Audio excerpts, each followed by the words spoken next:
Muy bien, vamos a continuar con la presentación de estos casos.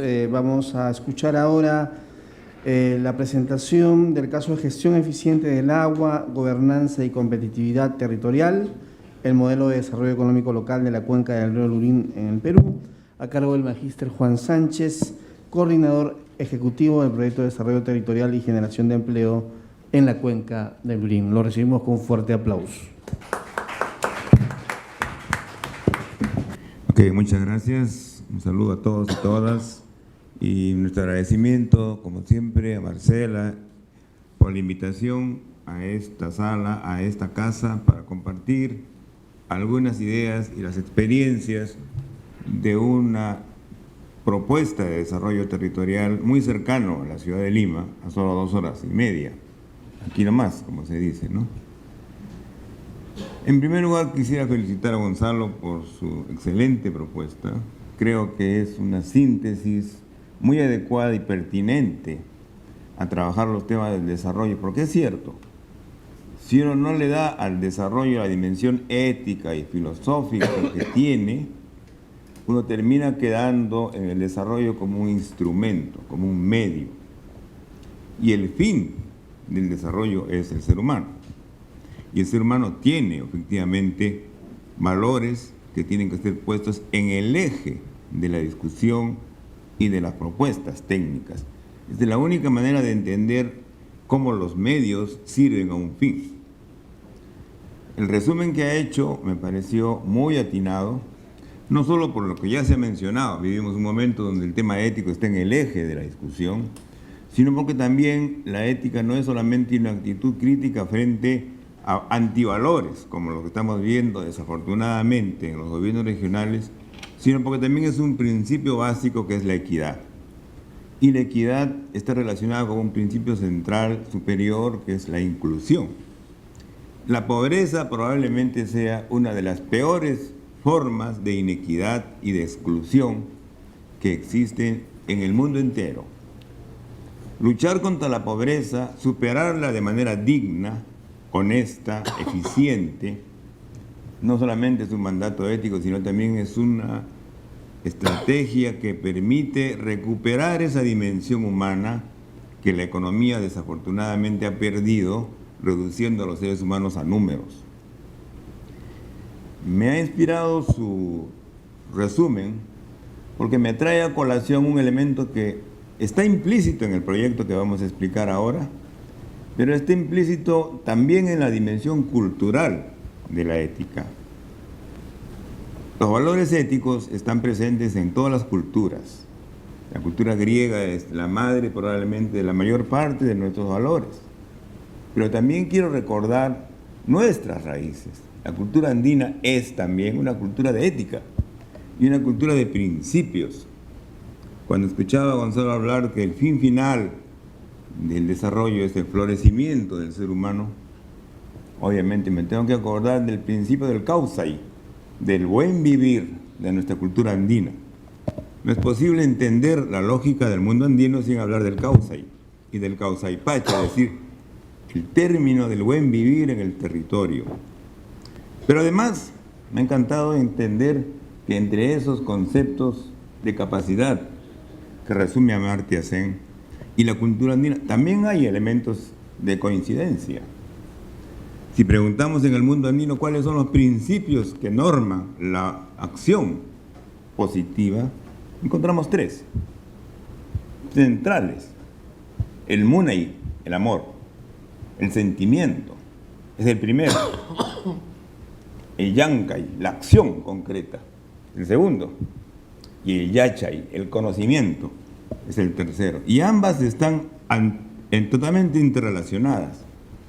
Y cuando uno entiende la cultura andina y entiende la íntima relación que tiene esa cultura con la naturaleza, con el ser humano, y encuentra que el yachay no solamente es la relación entre los seres humanos, sino la relación con el entorno, con la naturaleza, a la cual ven como viva y no como un instrumento práctico, físico e inerte, uno encuentra la profunda filosofía que nuestra cultura tiene y que tenemos que reconocer. Lo quería decir al inicio de esta interesante motivación porque en el territorio donde estamos trabajando y haciendo estas obras es el territorio de dioses y hombres de Guarochirí.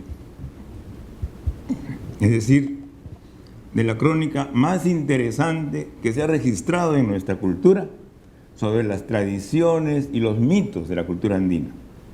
Para José María Arguedas probablemente ha sido la más importante repositorio de ideas y de cultura que hemos recogido.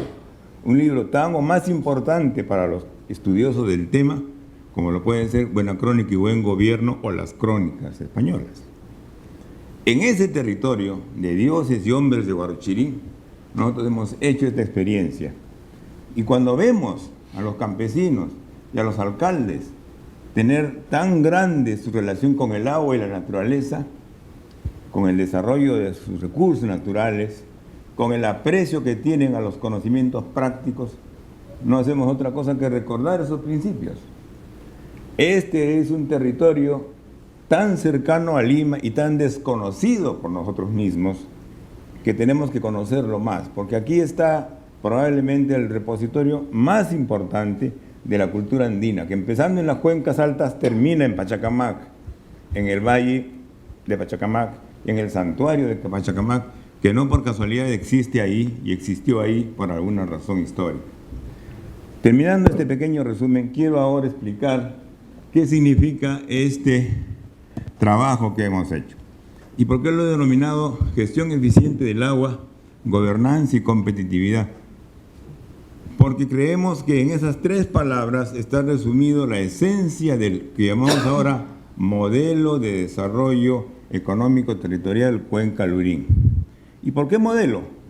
Porque creemos que hemos validado una estrategia que puede ser perfectamente replicable en cualquier otra cuenca en el Perú si contara con la voluntad política y con los recursos de las políticas públicas, que es la etapa en la cual estamos ahora trabajando muy insistentemente. Y es necesario hablar de estos tres componentes porque para nosotros, y esa es la experiencia de haber trabajado en esta cuenca, la gestión del agua es el punto de partida y el punto final para hablar de competitividad. Voy a explicar por qué. La siguiente, por favor. ¿Cómo es? Hay dos problemas que quisiera identificar al inicio de esta discusión que están íntimamente vinculados con los problemas que estamos señalando. Por un lado es el problema del cambio climático y por otro lado el problema de la pobreza rural a la que ya se ha hecho referencia. El Perú es un país de paradojas. Es un país que está ubicado entre los 8 países con mayor cantidad de agua en el mundo. Y sin embargo, es el tercero con más alta vulnerabilidad frente al cambio climático. ¿A qué se debe esta contradicción tan evidente? En primer lugar, porque la mayor parte de la población, la producción y los servicios están en el área que menos agua tiene, que es la costa, y que sujeta a los vaivenes del cambio climático, va a ser en los próximos 20 años probablemente el área de mayor impacto negativo para poder mantener la vida y la producción en nuestro país. Esa es una primera paradoja. Somos un país con mucha agua, pero que no sabe cosecharla y no sabe usarla de manera eficiente para hacer justamente enfrente a este problema fundamental. En estas zonas donde estamos ahora ubicados, la cuenca del Pacífico, tenemos 62 cuencas en toda la costa peruana. La cuenca del Lurín es una de ellas. En estas cuencas está la mayor cantidad de la población y sin embargo el 1.8% del total del agua.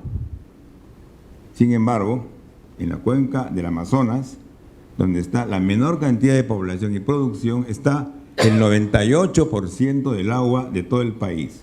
Es decir, hay un desequilibrio territorial en la distribución del agua, primer factor. Y el segundo factor es un desequilibrio en el tiempo. En la costa y en la sierra también llueve de manera intensiva 3 meses y después acabó todo. En la selva se llueve permanentemente. Pero justamente esta distribución inequitativa, podríamos decir, en el territorio y en el tiempo del agua es el primer factor de este problema. La escasez del agua es la causa principal que la superficie agrícola no se haya avanzado ni se haya trabajado suficientemente. De acuerdo al censo agrario, es el 48% de las causales principales por las cuales la agricultura no crece en el país. El otro tema mencionado es el tema de la pobreza rural. Ya se ha mencionado el tema de la pobreza rural. De 1994 al 2012, el censo agrario último acepta que el área agrícola ha crecido en un 30%, pero la pequeña agricultura ha aumentado en un 40%. Ese es, como consecuencia de ello, el área promedio familiar ha bajado de 4.4 hectáreas por familia a solo 3.3 en los últimos años. Y en las zonas de sierra, esto representa 1.9 hectáreas por familia. El 63% de la pequeña agricultura en la sierra carece de riego y depende exclusivamente de la lluvia. Esa es la principal razón de la pobreza rural en el país, unida a los vaivenes del cambio climático. Y por lo tanto, mientras este problema continúa en las altoandinas, la pobreza continúa siendo prácticamente inmóvil o cambia muy poco. ¿Cuál es la razón de esto? La carencia de agua y la reducida capacidad productiva de las parcelas agrícolas de las familias campesinas. La cuenca del Lurín no está ajena a este diagnóstico. A solo 2 horas y media de Lima tenemos, en este caso, 10 distritos, 7 en la cuenca alta y media, que pertenecen a la provincia de Huarochirí, y 3 en la cuenca baja, que pertenecen ya a la ciudad de Lima, Cieneguilla, Lurín y Pachacamac. En esta zona, la población en su mayor parte ubicada en la sierra es una población pobre. 62% de la población es pobre en la zona de sierra, mientras que en la zona de costa el 29% está bajo la línea de pobreza. Es decir, en las zonas urbanas la pobreza es menor, en las zonas rurales es mucho mayor. Sin embargo, es en las zonas urbanas donde está la mayor cantidad de población. Casi el 90-80% de la población está en la cuenca baja, mientras que en la cuenca alta y media está el 20% de todo el valle. El principal problema de esta cuenca, como en la mayoría de las cuencas de la costa, es la escasez de agua y de área agrícola. En 3 meses, durante la época de lluvia, la cuenca del río Lurín tiene 80 millones de metros cúbicos de agua. De esto, solo se usa el 5% para todo uso, agrícola y no agrícola. Esto da como consecuencia que en toda esta área, de los 83.000 hectáreas existentes, solo se ponen en cultivo 4.200. Es decir, lo que hemos diagnosticado a nivel nacional se repite acá exactamente. El problema en nuestras zonas andinas no es la falta de tierras, es la falta de agua. Primera tesis para nosotros central. Tierra hay, lo que no hay es agua. Y no hay agua no porque seamos un desierto, sino porque no sabemos cosecharla y usarla de manera eficiente en el momento en que no existe el agua. Cuando nosotros iniciamos nuestro proyecto en el año 2010, con un enfoque de desarrollo territorial orientado al desarrollo de cadenas productivas, al desarrollo de espacios de gobernanza público-privado para el desarrollo económico, encontramos que ya existía una experiencia local de siembra, cosecha y uso eficiente del agua que ha sido nuestro punto de apoyo principal y con el cual a lo largo de estos años hemos ido construyendo una propuesta que ha terminado siendo lo que hoy vamos a encontrar como resultados. La estrategia de las municipalidades de la Cuenca Alta del Lurín se ha basado en la experiencia de la comunidad de Tupicocha y de la municipalidad distrital de Tupicocha.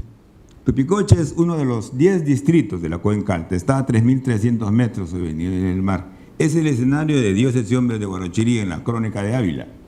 En este lugar, los comuneros han mantenido una viejísima costumbre de siembra del agua, que nosotros le llamamos así y que ellos llaman amunas.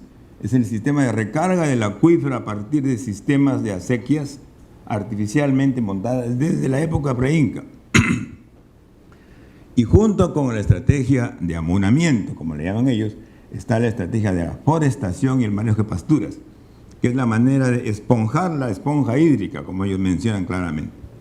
Junto con la estrategia de la siembra está la estrategia de la cosecha, es decir, captar el agua de lluvia que se va al mar todos los años y retenerla. Y junto con esta, la tercera innovación, el riego tecnificado por gravedad. Tres elementos centrales de la estrategia de los alcaldes y comunidades de la Cuenca Alta.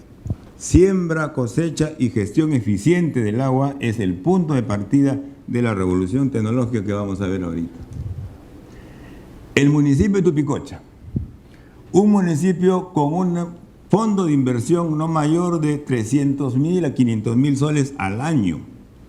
Un municipio que no tiene canon, que a diferencia del municipio de San Marcos, con 300 millones de soles, que no ha sido capaz de hacer ni una de estas represas, hoy ese municipio, con pocos fondos, tiene 8 represas de tamaño mediano y alrededor de 1 millón de metros cúbicos de agua cosechados todos los años. Y ahí están varias de ellas. Es posible mirar ya estas represas a lo largo del Google Maps y verla cómo se van articulando paulatinamente alrededor de una quebrada en la Cuenca Alta. Y esta es la ubicación. Ustedes pueden ver ahí las 8 represas que en total llegan a 961.000 y que están llegando ya al millón, y que de mantenerse todas ellas operativas con riego tecnificado son capaces de aumentar en 392 hectáreas con riego tecnificado para favorecer a 470 familias. Esta es la realidad hecha por una municipalidad distrital liderada por un alcalde innovador, capaz, concertador y honesto, que sin fondos, ni los fondos millonarios que tienen muchas municipalidades, ha sido capaz de hacer esta revolución con su gente y apoyada por la comunidad, por supuesto. Los costos de producción son importantes señalar. Los costos de la forestación es una de las estrategias principales para poder manejar adecuadamente las cuencas altas. No van más allá de $1.000 por hectárea. Los costos de hacer los reservorios hay de 2 tipos. El más simple, que es el reservorio con un muro de contención, que es utilizando las quebradas, poniendo un muro de contención de tierra, es el costo más bajo por hectárea de todo el país. Podemos llegar a tener 1 hectárea adicional solamente con $2.000 adicionales de producción. Mientras que el costo más alto, que es el costo de usar una geomembrana, es un sistema distinto, que cuesta más, puede llegar perfectamente a $9.000 hectárea. Yo les pregunto, ¿cuánto cuesta 1 hectárea de tierra nueva en la costa? ¿En cuánto ahora presupuesta 1 hectárea nueva los proyectos de Chavimochic, Majes o cualquiera de ellos?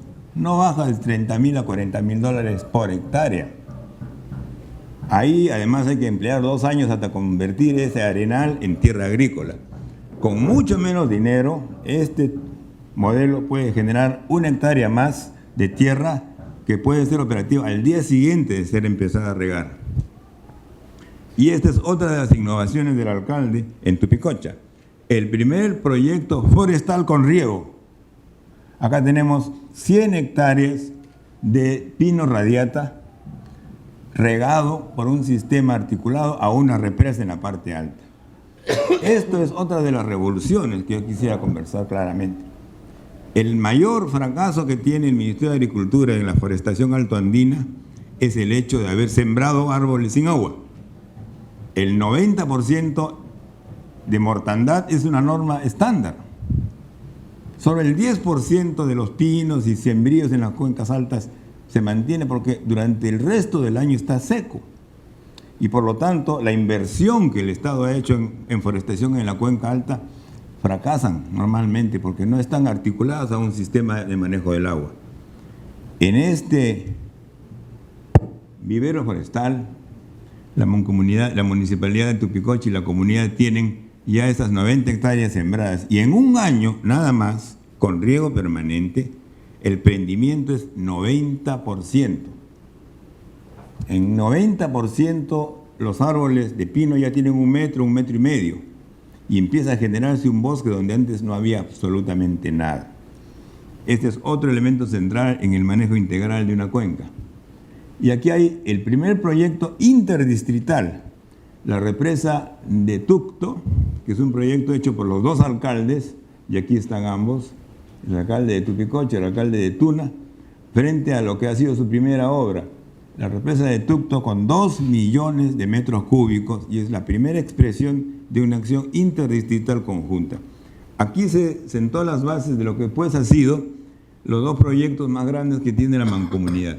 Hoy la mancomunidad del Lurín está construyendo, sentando las bases de lo que va a ser en el futuro, las 2 grandes represas que van a construir en la cuenca alta, la represa de Chanape y la represa de Huilcapampa, y 2 canales de riego de 50 kilómetros cada uno que van a permitir en los próximos 2 o 3 años, si esta obra es financiada, tener 10.000 hectáreas nuevas de tierra en la cuenca del río Lurín. Es decir, de esa cuenca de 80.000 hectáreas, de las cuales solo se aprovecha 4.500, vamos a tener 10.000 hectáreas más, 5.000 para bosques y 5.000 para agricultura y ganadería. ¿Qué va a significar este gran proyecto de agua para la cuenca? Para empezar, para los agricultores y las comunidades de la cuenca alta, salir de la pobreza, es evidente. Pero además va a significar un gran sistema de colecta de agua para generar por infiltración la recarga del acuífero en la cuenca baja, que es un servicio ambiental fundamental para la ciudad de Lima. Ese es otro beneficio que hoy se está identificando también. Esta es la gráfica que explica este proyecto. Ustedes ven aquí un lugar, una represa acá y la otra represa acá, y el canal de riego a lo largo de todos los distritos. 3 distritos en un lado, 3 distritos en el otro, que va a permitir la generación de estas áreas de producción agrícola, forestal y ganadera. El otro elemento es el tema de la relación entre el agua y la productividad. El agua no tiene sentido si es que además de tener su propia dimensión ambiental y ecológica, no genera ingresos a la gente. Y ese es el otro elemento que quisiéramos explicar. El sistema de riego tecnificado, que es el complemento ideal del sistema de cosecha de agua, ha permitido generar una revolución tecnológica en la cuenca alta. Ha permitido pasar de bajas productividades basadas en el sistema tradicional de la producción al secano a sistemas de alta productividad, a sistemas de riego tecnificado, para pasar de un sistema ineficiente como es el sistema de riego por inundación y gravedad, donde del 100% del agua se pierde el 40% para solo usar el 60%, a un sistema en el cual se usa el 90% del agua directamente a la planta en el momento en que ésta es necesaria. Y las productividades son un indicador clarísimo de incremento. Tenemos acá productividades, por ejemplo, en el caso de la arveja, de 6 toneladas en secano a 10 toneladas en el caso del riego tecnificado. En el caso de alfalfa, de 15 toneladas a 30 toneladas por hectárea en productividad. En el caso de la papa, de 10 toneladas por hectárea hasta 60 u 80 toneladas por hectárea en productividad.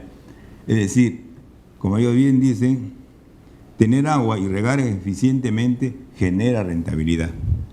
Y aquí hay el ejemplo de la arveja, que es muy importante. La arveja, cuando se produce en épocas de lluvia, es decir, cuando todo el mundo produce arveja, el precio baja porque la oferta es muy grande. Y baja hasta un sol 50. Los agricultores de la cuenca alta, que ya tienen 2 cosechas al año, en la segunda cosecha, que le llaman la campaña chica, obtienen muchísimo más porque producen en el momento que nadie tiene arveja. Y el precio sube hasta 4 soles el kilo. Y ahí está la mejor demostración de que un manejo eficiente del agua genera productividad y genera ingresos. El proyecto nuestro ha desarrollado una serie de inversiones, como llamamos nosotros, estratégicas, en 3 capitales que para nosotros son fundamentales y que forman parte del concepto de desarrollo sostenible, de desarrollo humano. El capital natural, que es el agua. El capital humano, que es el conocimiento, los valores y las actitudes. Y el capital social, que es la cooperación entre los agricultores y entre los agricultores y las municipalidades y entre las municipalidades entre sí. Haber invertido en estos 3 capitales, el capital humano, natural y social, ha permitido a los agricultores llegar al 4.º capital, que es el capital financiero. Es decir, no es cierto que el agricultor campesino de las cuencas altoandinas no pueda hacer crédito. puede hacerlo, siempre y cuando tenga agua, tenga organización y tenga conocimientos. Si no los tiene, por más que tenga el título de propiedad, como dice tantas veces el señor de Soto, no es garantía de un crédito en el agro. Estas organizaciones han sido capaces de tener por primera vez en este año alrededor de unos 80.000 soles de crédito a unos 60 agricultores de la cadena de producción de arvejas, y que tuvieron, por el precio que han conseguido y al haber hecho bien las cosas, la capacidad de pagar 2 meses antes del término de su plazo la deuda completa. Es decir, ya quisiéramos que muchos de los que somos prestatarios tengamos la capacidad de pagar antes del vencimiento esa capacidad, y ellos lo han podido hacer. Pequeños agricultores con 1 hectárea, 1 hectárea y media cada uno. Pero las inversiones que hemos trabajado, capital natural, agua, riego tecnificado, organización, capacitación, redes empresariales, también acceso a mercados, agroindustria rural, que es otro elemento fundamental, es decir, la agricultura no termina con la actividad productiva tradicional, tiene que agregar valor. Y aquí la agroindustria rural, básicamente de transformación de lácteos y frutales, es un elemento central. Y otro elemento central es el turismo rural, es decir, una forma de agregar valor a los bienes culturales del entorno. Con esas inversiones nosotros hemos hecho algo que ha sido muy importante: haber trabajado a lo largo de los años 7 planes de desarrollo distrital y un plan de desarrollo del conjunto de la cuenca. Y aquí están identificados el conjunto de proyectos, los perfiles, las ideas de proyectos acá, hechas por cada uno de los distritos en distintos talleres participativos, la mayor parte de las cuales, del color celeste, son proyectos de agua. Al final del proceso se aprobó lo que hemos llamado el Consejo de Desarrollo Económico Territorial de la Cuenca del Río Lurín, que es basado en 3 espacios de concertación, lo que hemos llamado luego la Mesa Técnica Agropecuaria, la Mesa Técnica del Agua y la Mesa Técnica de Turismo. Este espacio de concertación entre la Mancomunidad Municipal, el Gobierno Regional de Lima, el Gobierno Central y las asociaciones de productores ha sido capaz de crear esta mesa técnica y esta cartera de proyectos. Y es en esta cartera de proyectos, en esta mesa técnica, que se están priorizando las inversiones y haciendo la gestión concertada para desarrollar más recursos. Este es otra de las muestras de cuál ha sido el espacio de gobernanza que hemos construido. La gobernanza no es otra cosa que espacios de concertación público-privada donde se toman acuerdos por consenso. Como hemos mencionado, la gobernanza principal es la gobernanza de la Mancomunidad Municipal, que aquí están las 7 distritos que forman parte de la Mancomunidad. Pero a su vez, la asociación, al igual que en el caso de la experiencia en Piura, un eslabón central ha sido el asociacionismo de los agricultores, pero un asociacionismo empresarial. No olvidemos que aquí todas son organizaciones comunales. La comunidad es buena para el manejo del agua y del tierra, pero no necesariamente es buena para el manejo de agronegocios. Para el manejo de agronegocios lo que hemos creado son asociaciones más pequeñas, creadas en base a los innovadores, a los líderes, y que en total se han construido hasta 4, basadas en redes empresariales y en cadenas productivas. La más importante y la más exitosa es la red empresarial de leguminosas, que tiene 5 asociaciones. Le sigue la red de frutales con 4, la red de agroindustria con 4 microempresas, la red de turismo con 3. En total son 16 asociaciones articuladas en redes empresariales, cada una de las cuales con su perfil de proyectos trabajando de manera integrada con la municipalidad. Y luego las mesas técnicas, como hemos mencionado, la mesa técnica agropecuaria, que en un solo espacio reúne a Agro Rural, a la Dirección Regional Agraria, a la Mancomunidad y a los representantes de las principales redes empresariales del distrito. La mesa del agua, que reúne en un solo nivel a la Autoridad Local del Agua, o sea, la representación de la ANA, la Junta de Usuarios de la Cuenca, la Mancomunidad y las 3 comunidades representativas de los 3 niveles de la cuenca. Y la Mesa Técnica de Turismo, que es igual. Esta es una demostración de cómo el capital social, junto con el capital humano, son parte del modelo. Entonces, nosotros hemos hecho, para mostrar resultados de este proyecto, un trabajo de indicadores a lo largo de 3 años en base a una encuesta efectuada a unas 67 familias que son miembros de las asociaciones y redes y a 56 familias que no forman parte de las asociaciones, a fin de tener un grupo de control que junto con el grupo de intervención directa nos muestre las diferencias. Y en todos los casos hemos ido encontrando elementos muy importantes. En primer lugar, cómo se ha ido incrementando la confianza al interior de las organizaciones como un activo del territorio y cómo el modelo de gobernanza público-privada aumenta la confianza en las instituciones locales. Aquí ustedes ven el incremento de la confianza al interior de las asociaciones y entre estas y los municipios. El capital humano, que es otro elemento central. La relación entre capital humano, innovación y mejora de la calidad de los productos es una constante en las asociaciones, cómo ha ido creciendo. Y luego la relación entre generación de conocimientos y pasantías, que es la mejor manera de transferir conocimientos de otras experiencias.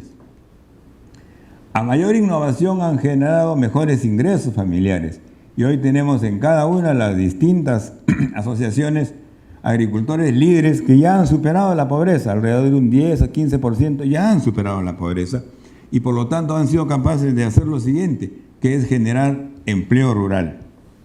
El proyecto terminando generando algo así como unos 290 empleos rurales adicionales en los 4 años. ¿Y de quiénes? De los jóvenes que ya antes no tenían trabajo y se habían ido fuera, y de las familias más pobres que tienen entre los más ricos el empleo necesario para seguir adelante. Y al final de los 3 años hemos visto cómo en cada uno de estos distritos un grupo importante de familias ya salió de la pobreza o por lo menos ha cumplido con lo básico de tener 3 necesidades básicas satisfechas como un indicador. Al final del proyecto tenemos 6 planes de negocios en 5 distritos que en total hacen una inversión potencial de $703,000 que hoy están siendo gestionadas por las asociaciones y los municipios ante Agroideas, por ejemplo, o Procompite.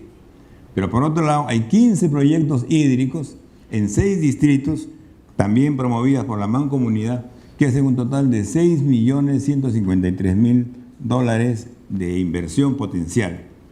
Es decir, al final del proyecto hay inversiones para la sostenibilidad del desarrollo económico y ambiental, y si esto es posible hacerlo, habríamos conseguido una inversión nueva del Estado de $6,856,000. Contra lo que ha costado el proyecto, que es $1,600,000, esto significa un ratio de $4.28. Es decir, por cada dólar hemos conseguido 4 más, que también es importante a la hora de mostrar los resultados de lo que significa la asociatividad. Finalmente, ¿por qué hablamos de este modelo? Porque este es un modelo que puede ser replicable.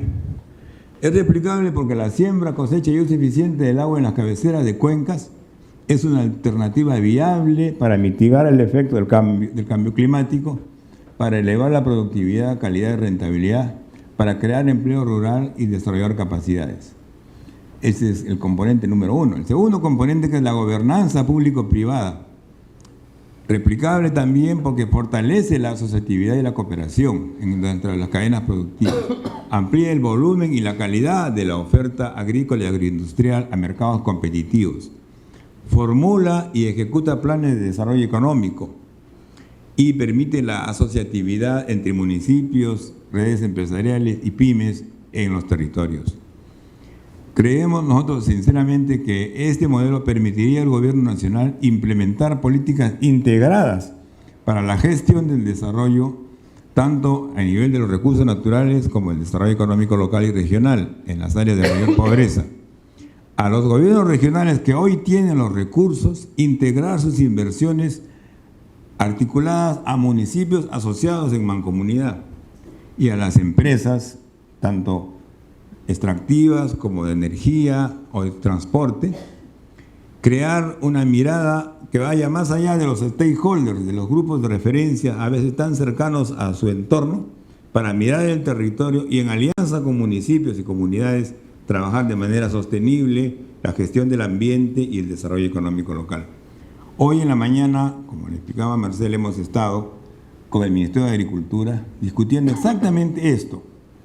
Y ellos están muy interesados en ver de qué manera esta experiencia puede ser replicable en otros espacios. Ahora, por ejemplo, preocupados en el Braem y la necesidad de poder hacer con las cuencas altoandinas del Braem estrategias de este tipo que permitan reducir la pobreza de una manera eficiente y efectivamente sostenible. Y también estamos discutiendo con un congresista de la República para crear un fondo de incentivos que permita, a través de sistemas de promoción y de concursos públicos, premiar a los municipios asociados y a las comunidades campesinas que se pongan de acuerdo en trabajar proyectos de este tipo. Hoy la plata del canon, que no solamente está mal usada, sino que se usa poco, tiene cada año retornos que no se usan. Un porcentaje pequeño de esos recursos no usados para distribuirlo en las áreas donde hay mancomunidades que no tienen recursos y que podrían tenerlos para generar gerencias de desarrollo económico local eficiente, yo creo que sería el mejor uso que le podemos dar a los territorios.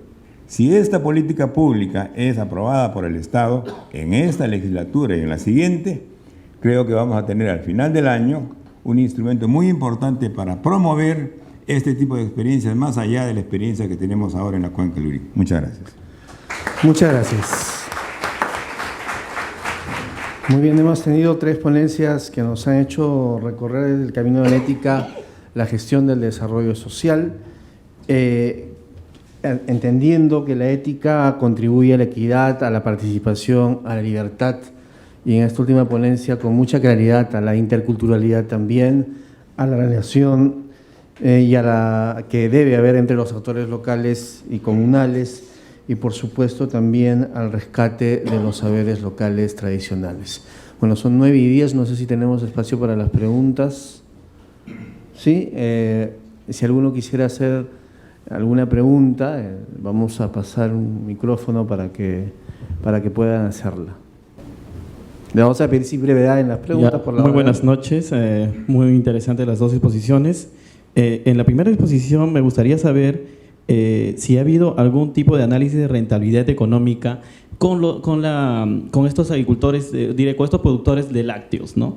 Para ver, por ejemplo, cuánto es el costo que tienen y cuánto es la ganancia que tienen, ¿no? Referido al momento de vender sus lácteos. Y sobre eso para ver cómo están analizando este factor de precios, porque me decía que 0.80 pagaba antes Gloria y ahora paga un sol. ¿Esto de alguna manera les es rentable y hasta qué punto les es rentable a los productores? Debido a que me imagino que ellos manejan esta cadena de frío, etcétera, ¿no? Y el otro es, se ha trabajado solamente con Gloria. ¿Qué pasaría si, por ejemplo, Gloria ya no comprara esos productos, X cosas? ¿Han hecho algún análisis de riesgo frente a eso? ¿No? ¿A qué aspectos han tomado? En el segundo, me gustaría saber, se ha hablado mucho, claro, del agua. No sé si también frente a eso ha habido algo complementario frente también a lo del suelo. Debido a que, claro, el agua te permite producir más, pero también el suelo de alguna manera va perdiendo tal vez su calidad y entonces en ese espacio, ¿cómo hacen para recuperar este aspecto, ¿no? Y si con los agricultores han hecho algún tipo de capacitación para que puedan manejar también sus ingresos, ya que han subido con este proyecto, ¿no? Y posteriormente para que tengan una sostenibilidad también a lo largo del tiempo. Bueno, esas serían las 2 preguntas. Si alguien más tuviera preguntas, para hacer solamente una ronda de preguntas y luego se respondan todas a la vez. Bueno, de acuerdo, procederemos a responder esta única pregunta. Le pedimos a nuestros opositores, por favor, de repente en el orden que expusieron. Bien, como señalé en mi exposición, se elaboró un plan de negocios y cuando tú elaboras un plan de negocios ves la rentabilidad. Señalar que el productor ganadero tradicionalmente no valora su mano de obra. En el plan de negocios se ha logrado que también valoren su mano de obra. Aquí hay que mirar en perspectiva este negocio, ya, porque un problema que se señaló es que ellos tenían excedente de leche y no había mercado para para ese producto, o en todo caso lo transformaban en queso, y al haber mayor producción de queso, el precio también del queso ha bajado. Con este mercado identificado y con el requerimiento de calidad, los obliga a los productores a innovar, a mejorar la calidad de su ganado, a mejorar sus prácticas, sus buenas prácticas de ordeño, y eso incide en mejorar la productividad de la leche. Mejorar la productividad de la leche, pero también no solamente hacer un ordeño por día, sino 2. Entonces, todos estos factores contribuyen decididamente a hacer rentable la producción. De acuerdo al análisis que se hizo en el plan de negocios, los costos de producción oscilaban alrededor de medio sol por litro. Entonces, con 0,80 ya tenían un margen de ganancia que se ha incrementado al subir al sol, pero también hay que tener en cuenta de que este margen de ganancia puede crecer al mejorar su productividad y mejorar también el volumen de leche por día que producen. Por otro lado, el riesgo de que la empresa se retire, bueno, esta es una variable que hay que tener en cuenta, pero considerar también que aparte de Gloria hay otras empresas como Nestlé, que en algún momento también mostró interés en participar, y más bien indicar que con esta intervención, por ejemplo, se ha asfaltado la carretera de Canchaque a Huancabamba. En el primer año de intervención de la empresa lo ha hecho trasladándola en una vía carrozable. Ahora, el disponer de una vía asfaltada mejora la infraestructura, mejoran los costos logísticos, y eso también, en un enfoque de ganar-ganar, implica que gana la empresa y ganan también los productores. Cuando señalo de esa mejora en el sol, un factor que ha intervenido también es que ahora ya el tramo más importante para llegar a Huancabamba se encuentra asfaltado. Bueno, efectivamente, en el tema del agua, la gestión eficiente está íntimamente ligada, en todos los casos, a una idea de rentabilidad.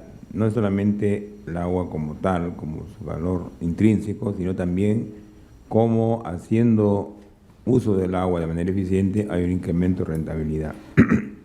En los cultivos que hemos promovido con este sistema, hemos hecho algunas corridas de rentabilidad, por ejemplo, ¿no? Y hay dos cultivos que tienen una rentabilidad muy alta.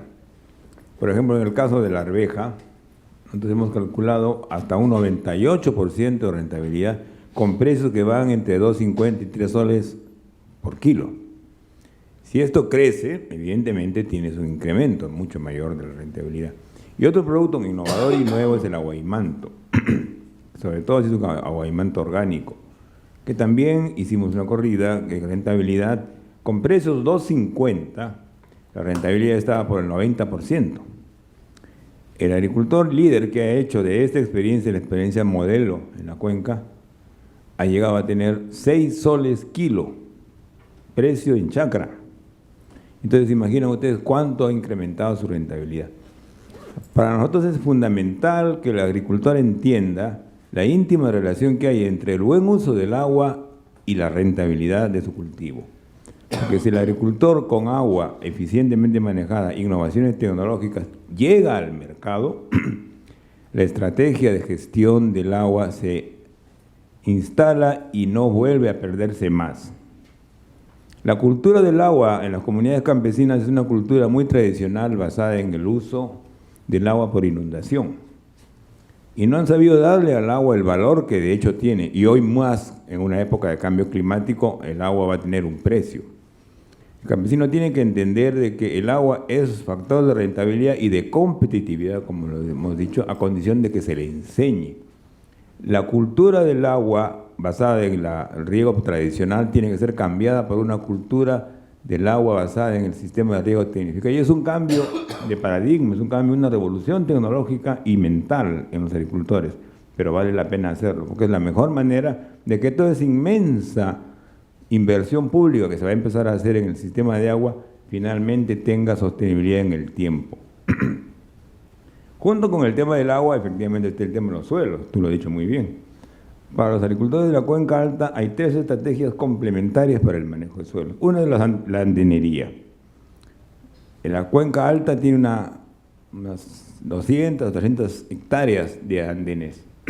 Sin embargo, el 70% está abandonado, porque el sistema de andenería en nuestro país sigue siendo un sistema basado en el secano.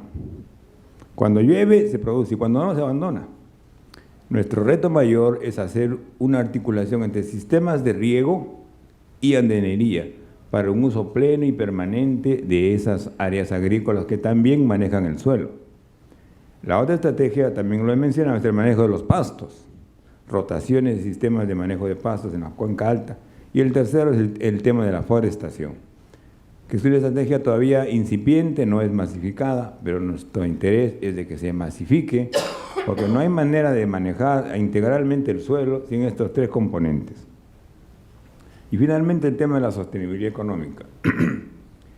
Nuestra intención es crear empresas en la Cuenca Alta. La forma de hacerlo ha sido a través de las asociaciones, que es el primer paso.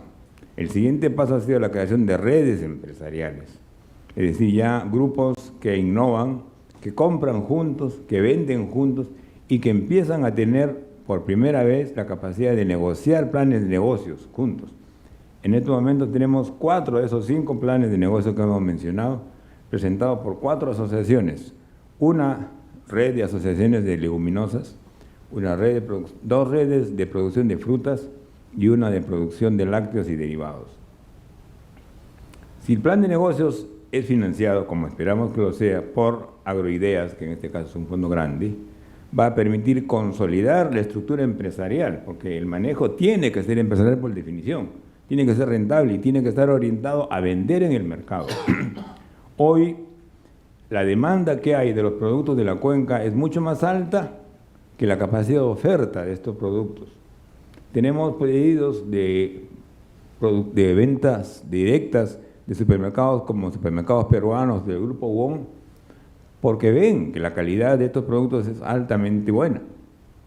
Y en las nuevas áreas que se van a construir en estas 5.000 hectáreas agrícolas y ganaderas, la gran ventaja de la cuenca es que vamos a empezar con una agricultura ecológica desde el primer día, porque esas tierras nunca han sido cultivadas. Y si se mantiene una política de manejo de producción ecológica en grandes cantidades, la cuenca del río Lurín se puede transformar en la gran proveedora del mercado ecológico que hoy, si no se desarrolla masivamente en los sistemas comerciales modernos como son los supermercados, es porque no hay la cadena de proveedores que le permita abastecer esa demanda. La demanda creciente de agricultura ecológica en el consumidor promedio en Lima es muy grande, pero la oferta que hay es tan pequeña que con las justas da para 2 o 3 ferias semanales que conocemos dónde están, Miraflores, ¿no? Surquillo, La Molina, porque no hay oferta. El problema es ese.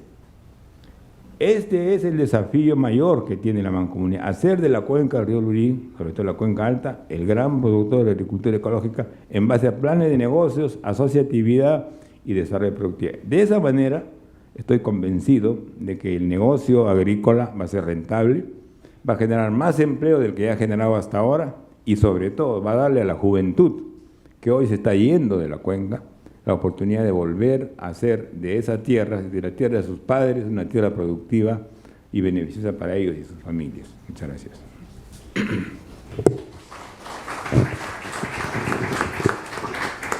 Gracias. Agradecemos la presencia de nuestros 3 brillantes ponentes, del doctor Gonzalo Gambio, del magíster Víctor Palacios, del magíster Juan Sánchez, y la presencia de ustedes a este interesante diálogo que nos ha dejado interesantes reflexiones, pero también interesantes aprendizajes desde la gestión social, haciendo visible esta apuesta de la maestría de gerencia social de apostar por el desarrollo territorial con un enfoque ético. Muy buenas noches, muchas gracias.